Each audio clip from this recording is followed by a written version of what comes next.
हाय दोस्तों, 5 minute science में आपका फिर से स्वागत है। आज हम लोग एक बहुत ही कह सकते हैं गंभीर टॉपिक पर बात करने वाले हैं कि तीसरा विश्व युद्ध असल में कैसा दिखेगा। तो चलिए थोड़ा गहराई में जाकर देखते हैं कि आज के ज़माने का एक ग्लोबल वॉर असल में कैसा होगा। देखिए, जो पुरानी फिल्मों और किताबों में हमने देखा है ना, उसे भूल जाइए, क्योंकि आज की सच्चाई उससे कहीं ज़्यादा मुश्किल और सच कहूँ तो डरावनी है। हम बात कर रहे हैं ऐसी टेक्नोलॉजी की जो सुनने में बिल्कुल साइंस फिक्शन जैसी लगती है।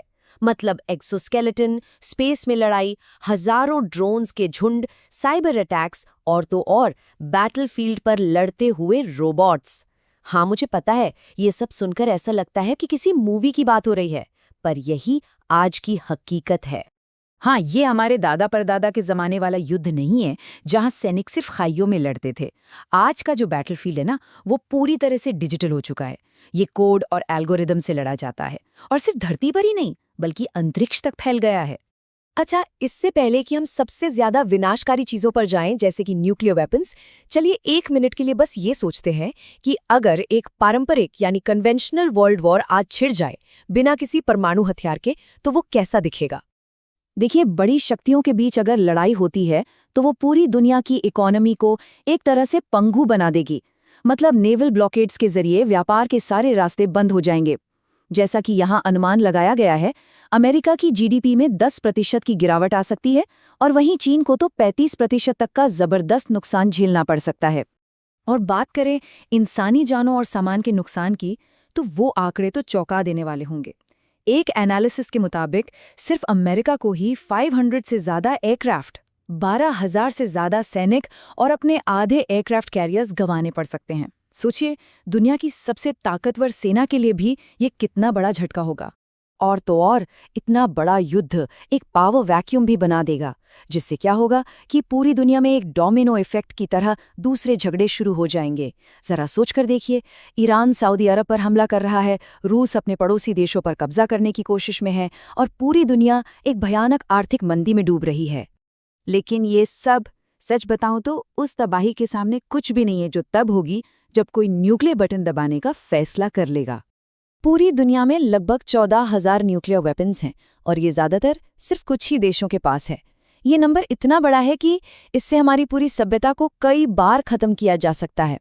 और ये एक बहुत ही ज़्यादा खतरनाक सिचुएशन बना देता है, जैसा कि यहाँ लिखा भी है। अगर एक देश न्यूक्लियर बम गिराता है तो दूसरे देश को वही करने से कौन रोकेगा, है ना।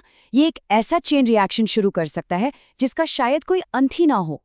और मज़े की बात तो ये है कि यही जो तबाही मचाने की क्षमता है ना, उसी ने हमें अब तक बचाकर भी रखा है।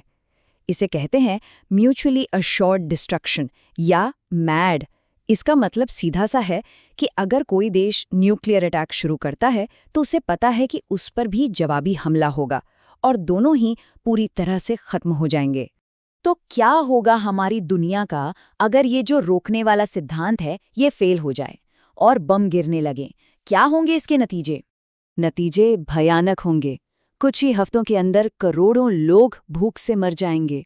कुछ महीनों बाद एटमॉस्फेयर में इतनी धूल और धुआं होगा कि सूरज की रोशनी ही रुक जाएगी, और पूरी दुनिया का तापमान एकदम से गिर जाएगा। और कुछ ही सालों में भूखमरी और बीमारी से दुनिया की आबादी 1 अरब से भी कम रह जाएगी। तो इतनी बड़ी अकल्पनीय तबाही के बाद क्या कोई विजेता होगा? मतलब आखिरकार जीतेगा कौन? इसका जवाब जितना सीधा है उतना ही डरावना भी, और ये आज के किसी भी ग्लोबल वॉर को समझने के लिए सबसे ज़रूरी बात है।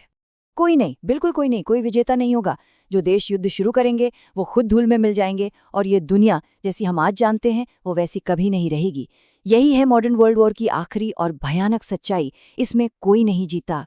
तो अगर आपको ये जानकारी पसंद आई हो तो लाइक बटन जरूर दबाना, इसे अपने दोस्तों के साथ शेयर करो, और ज़्यादा के लिए सब्सक्राइब करना मत भूलना। नीचे कमेंट्स में बताओ आपके क्या विचार हैं। मिलते हैं कल इसी समय।